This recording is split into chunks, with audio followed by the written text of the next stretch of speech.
Hello everyone, in this video I'm going to show you how to edit master slide in Google Slide. So if you want to edit master slide in Google Slide, here's how you can get it.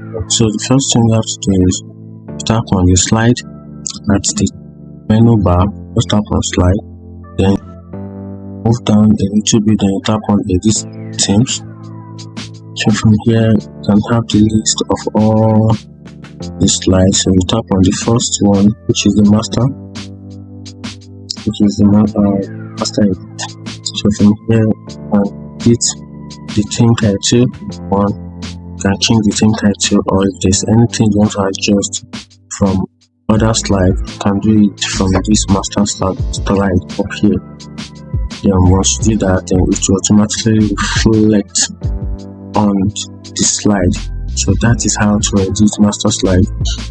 If I find the video helpful, like and follow for more. Thank you.